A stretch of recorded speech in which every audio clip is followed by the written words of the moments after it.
So it sounds like every type has its strengths and has its challenges. Yes. Is it possible for you to generalize and say that one particular type makes for a better leader? No. No, and actually if you look at the leadership research through the years, you look at Good to Great, for example, the leaders in that book that achieved extraordinary results were not charismatic, were quiet as a general rule. And then we get the rock star kind of leaders like Jack Welch or Lee Iacocca who are very charismatic. There doesn't seem to be an archetypal personality type, if you will, of being a great leader.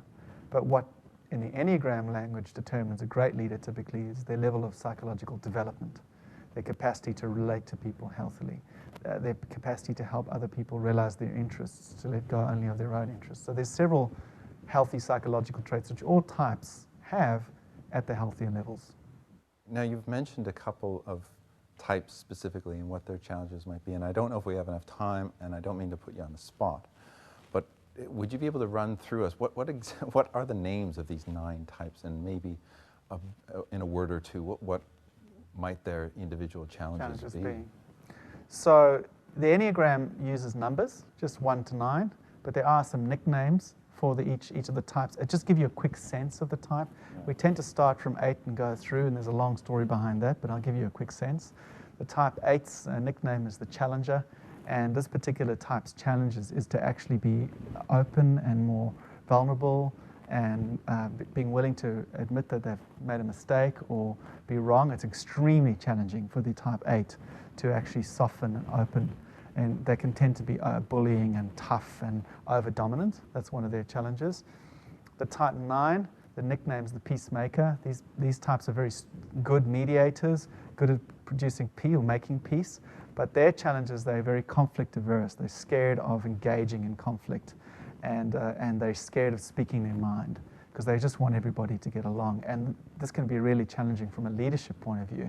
When the team that they're leading gets into conflict, they'll tend to run and hide and pretend it'll go away. The type 1's challenge, as I mentioned before, or the nickname's called the Reformer. And the type 1's challenge is over-perfectionistic, over-judgmental, moralistically righteous. Their strength, of course, is that they have a good attention to detail. They have good process people. They're generally very honest. And so their work is to actually be more light and forgiving and more open again to being proved wrong, and actually to let go of criticism. That's the big challenge for them. The type 2's their nickname is the Helper, and this is the type that's really is very loving and giving to others, but again, they're really challenged with engaging in conflict.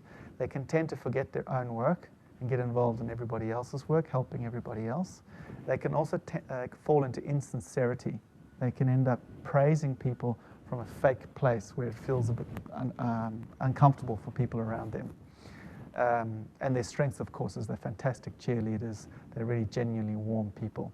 The type 3's challenge, as I mentioned before, is that they're the go-getters on the Enneagram. The nickname's the Achiever, but they can tend to just run over people.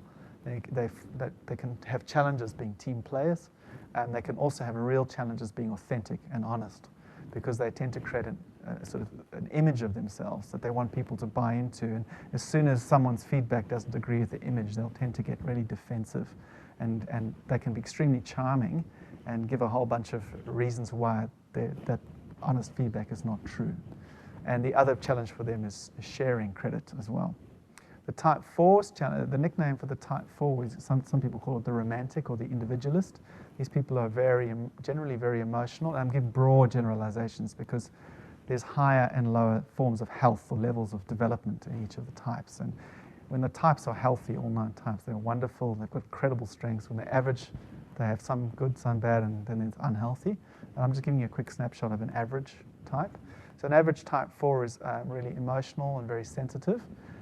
They can struggle with discipline and working consistently. So, they can have a slight headache. They can tend to be a bit dramatic about that. But they're also really useful in that they're very sensitive to what's going on. They create good environments. They bring a real emotional flavor, and they can create incredibly creative people. So, and the challenge for leadership is their particular challenge is equanimity or steadiness. So the type 5's nickname is the Investigator. And this is a type that is a very deep thinking person. They tend to be excellent at planning. They tend to be excellent at challenging things from a mental point of view, finding new ways to do things. They can be experts, but their particular challenge is engagement with people.